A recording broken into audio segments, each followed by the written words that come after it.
इस बात का बखूबी इल्म है कि आप लोग 4 बजे से यहाँ बैठे हैं। सर्दी भी बढ़ गई है। मैं बस मुख्तसर बात करूँगा। पहले आप सबका ऐलान कराची शुक्रिया। मुझे पता है बहुत से लोग आके चले गए, नमाज का वक्त है, अभी भी जाना है। कराची की तंजीम का शुक्रिया। सिर्फ 2-3 बातें मैं ये कहना चाहता हूँ हुकूमत वक्त से और उनको लाने वालों से भी कि इमरान खान पे अटैक करने से,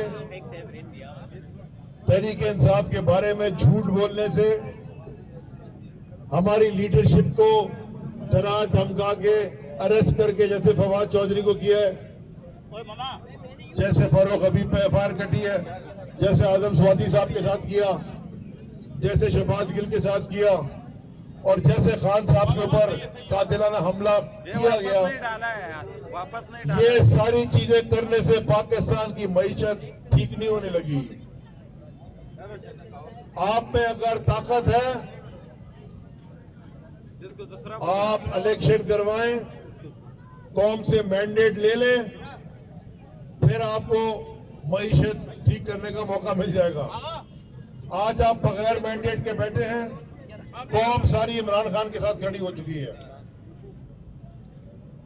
तो आपके पास कोई मैंडेट नहीं है। आपने कोशिश करके देख ली इलेक्शन, बगैर बेईमानी के आप इलेक्शन जीत ही नहीं सकते।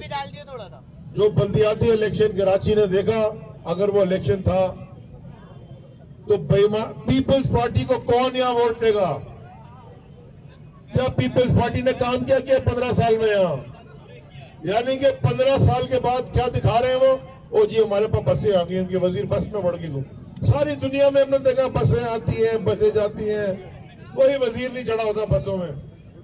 या तो कोई बहुत बड़ा प्रोजेक्ट हो, ये 10 बसें 50 लेके आ गए, वो भी पता नहीं कितनी, उसके ऊपर तस्वीर। ये इनकी डिलीवरी है। ना कराची को बल्दियाती कवानीन के ऊपर जो आर्टिकल 140 से सुप्रीम कोर्ट का फैसला है, ना वो उन्होंने इम्प्लीमेंट किया। कुछ भी तो दिया नहीं, कचरा तो इनसे उठता नहीं, और कहते हैं जी कराची वालों ने हमें वोट दे दिया। कराची वालों की इतनी अकल को इतने चैलेंज ना करो। कराची वाले बड़े अक्लमंद लोग हैं। कराची ने कभी तुम्हें वोट नहीं दिया सिवाय 1-2 नुकड़ों के तुम्हारे। सारा इलेक्शन बेईमानी से तुमने जीता। 50 से ज्यादा यूनियन काउंसिल हम जमा करा चुके हैं इलेक्शन कमीशन में, जिसमें हमारे वोट ज्यादा है फॉर्म 11 पे, और रिजल्ट में उन्होंने कम लिखा हुआ है। ये सारा धांधला था। इसलिए असद उमर साहब ने भी और चेयरमैन इमरान खान साहब ने भी रिजेक्ट कर दिया। उसी दिन अगले दिन मैंने भी कर दिया था। दूसरी बात जो बड़ी इंपॉर्टेंट है, जो कल इसहाकदार साहब फरमा रहे थे, 1981 में शायद पहली दफा आया था नवाज शरीफ फाइनेंस मिनिस्टर, फिर 85 में फाइनेंस मिनिस्टर आया, फिर सीएम आया, फिर 3 दफा पीएम आया और उसका भाई सीएम रहा, और फिर उसका भाई शोबाज प्राइम मिनिस्टर है।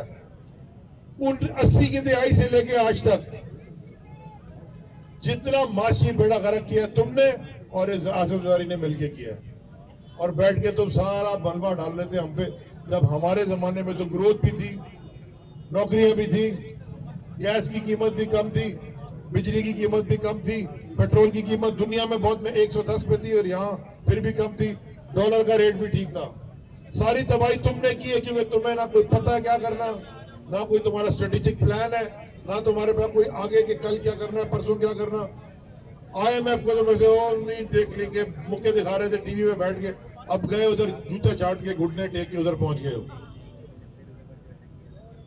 और तीसरी इंपॉर्टेंट चीज, और ये खास तौर पे आपके लिए कराची वालों, और गुल नमरोज खान अगर लतीफा सुना रहा हूं तो मुझे भी सुना दो, मैं भी हंस लूं।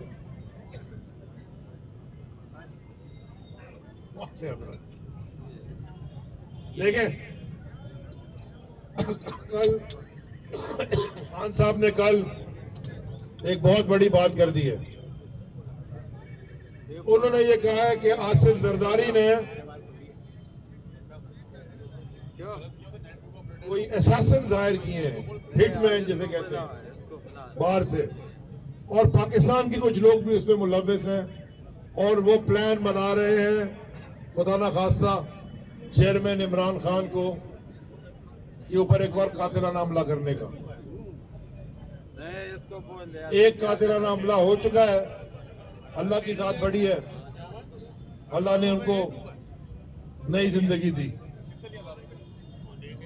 मैं बड़े क्लियर अंदाज में, साफ अल्फाज में, आजिज़ाना तौर पे सुप्रीम कोर्ट ऑफ पाकिस्तान से दरखास्त करता हूं कि ये जो इतना बड़ा कोई ना कोई सबूत और एविडेंस इमरान खान साहब के पास है जो उन्होंने ये बात की है, इस पे सुओ मोटो लें, क्योंकि इमरान खान, देखिए मेरी उम्र 55 साल हो गई है, तो जब से होश संभाला हमने इमरान खान को पाकिस्तान का नाम रोशन करते हुए देखा है। चाहे खेल के मैदान में हो, क्रिकेट के मैदान में हो, फिलैंथ्रफी में हो, शौकत खानम और नमल और उन कामों में हो, सियासत में हो, खुददार बनाने, कौम बनाने में हो,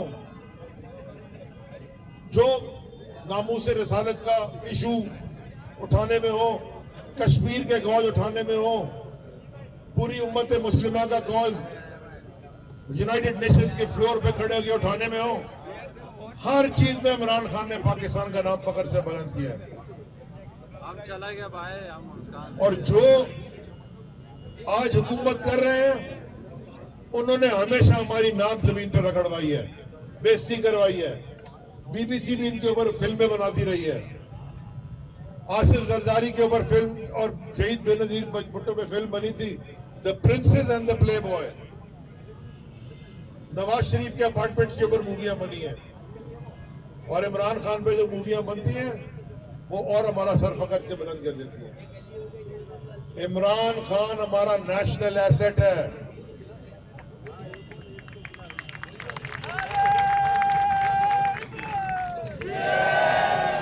इमरान खान पाकिस्तान की रूह है। इमरान खान ने पाकिस्तान के बाहर रहने वाले पाकिस्तानियों को और पाकिस्तान में रहने वाले पाकिस्तानियों को सर उठा के जीना सिखाया है। इमरान खान जब जाता था बाहर, मैं कई ट्रिप्स पे गया, डोनाल्ड ट्रंप के साथ भी मुलाकात हुई, वो ऐसे करके नहीं मिला किसी से, वो ऐसे करके मिला है।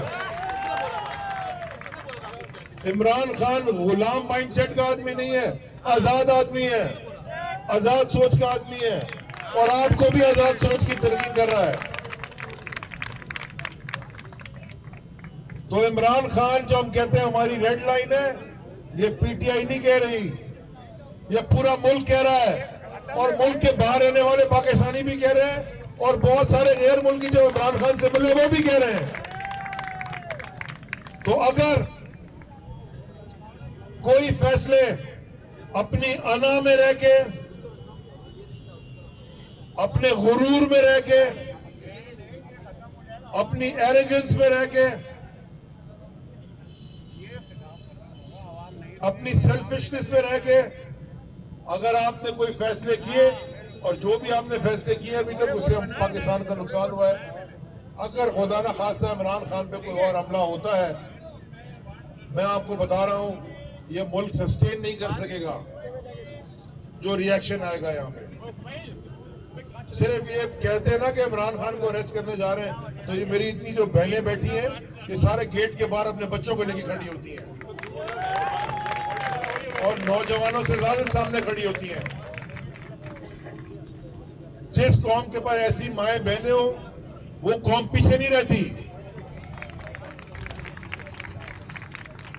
लेकिन अफसोस से कहना यह पड़ रहा है कि चंद लोगों ने इस पूरे मुल्क को यलगमार बना के रखा, और इंशाअल्लाह इनसे इमरान खान की क़यादत में हम ये मुल्क छुड़वा के देंगे। ये हमारा मुल्क है। मैं एक बात कहना चाहता हूं, ये हर उस शख्स का मुल्क है जिसने इस मुल्क के खजानों से चोरी नहीं की। ये जो खजाना चोरी करके मुल्क पे डाका डाल के अपार्टमेंट्स और प्रॉपर्टियां बाहर बना के बैठते।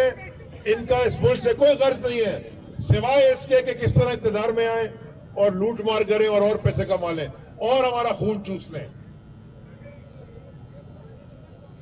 इमरान खान जब गिरे थे 2013 में इलेक्शन से पहले, बाहर इलाज कराने नहीं गए, कमर में फ्रैक्चर हुआ था।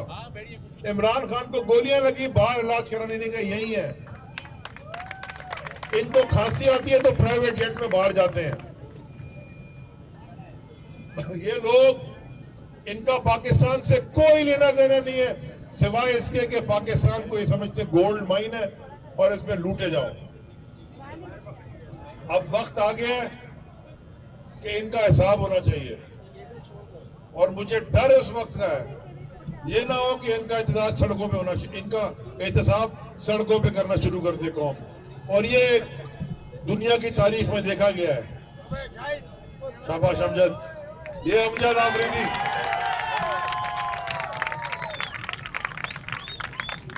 ये हमारा टाइगर, इस पे बड़ा प्रेशर डाला, बड़ा तशद्दुद किया, लेकिन अमजद आफरीदी खड़ा रहा।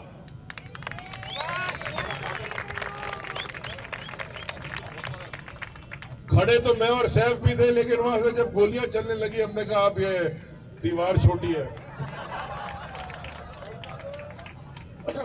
भाई निहत्ते लोग, अब आप पथराव शुरू करते हैं। मेरे पास तो पत्थर वापस मारने को भी नहीं है, कारपेट है। तो पहले पथराव करते हैं, नहीं सुने, पहले रिगिंग करते हैं, फिर हमारे लोगों को फेंटा मारते हैं, फिर भी हमारे लोग जीत जाते हैं। डीसी के दफ्तर के बाहर 3 दिन से बैठे कि भाई हमारा रिजल्ट दे दो, फिर रिजल्ट नहीं देते। फिर मैं गया, सबसे एमपीएस एमएनए से सैफ अफरीदी किधर गया हो, बाकी सारे शब्बीर, सारे हमारे एमपीएस, ये एक और इन देखो कितना, इसलिए बड़ा खतरनाक है जरा, ये दहशत गर्द है। मेरा 11 साल का बेटा वो भी इससे डरता नहीं है, लेकिन ये हुकूमत वक्त इससे डरती है, भी दहशत गर्द है। हाँ,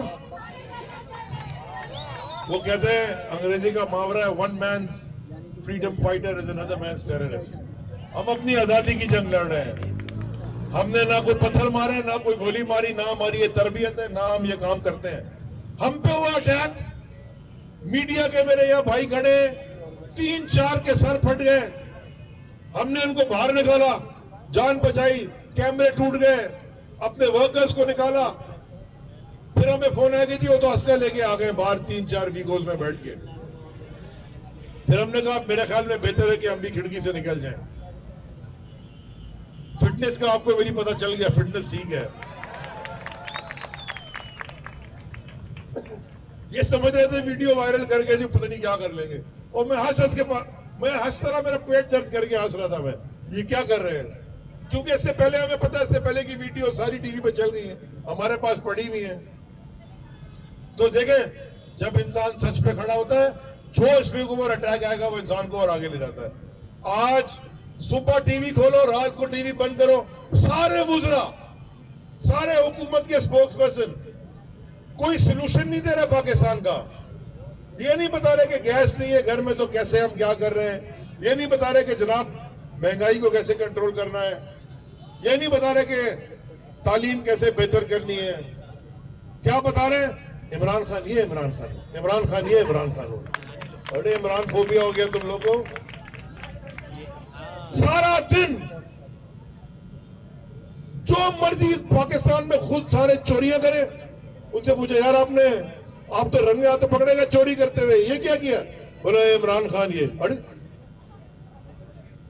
अगर ये इनकी मेंटालिटी है, इसका मतलब है कि ये कितना डरे हुए आपको नजर आना चाहिए ना। ये आपसे डरे हुए मेरी बहनों, नौजवानों, आपसे डरे हुए, आपने इनसे नहीं डरना। इंशाअल्लाह ये मुल्क, ये सूबा, ये सूबे के सारे जिले और ये शहर कराची जो इस सूबे का दारुल खिलाफा है, ये सारा इमरान खान के पीछे, इमरान खान के साथ, इमरान खान के दाएं, इमरान खान के बाएं, ये सब खड़े हुए हैं। तो खान साहब, मैं सिर्फ आपको भी ये पैगाम देना चाहता हूं कि जो मर्जी ये प्लानिंग कर ले, खान साहब आपने घबराना नहीं है, हम आपके साथ हैं। हम आपके साथ हैं। आपने कहा आप आखिरी दम तक लड़ोगे, हम भी अपनी आखिरी दम तक लड़ेंगे, आपके लिए भी और इस मुल्क के लिए भी। तो जरा हल्फ ले ले, फिर एक हल्फ लोगे? हल्फ लो, हाथ उठाओ। अब्बास जाफरी तुम भी उठाओ, तुम भाग जाते हो बहुत। मेरे साथ दीवार इससे भी फैला गई थी, इसकी वीडियो नहीं आई। ये वाले हल्फ नहीं लेना चाहते। हल्फ ये है कि बिस्मिल्लाहिर्रहमानिर्रहीम, मैं अल्लाह को हाजिर नाजिर जान के हल्फ उठाता हूं कि अगर इन्होंने जमान पाक का रुख किया तो हम पूरा कराची लेके बिलावल हाउस का रुख करेंगे। अल्लाह हमारा हामी और नासिर हो। पाकिस्तान, इमरान खान, कौन बचाएगा पाकिस्तान?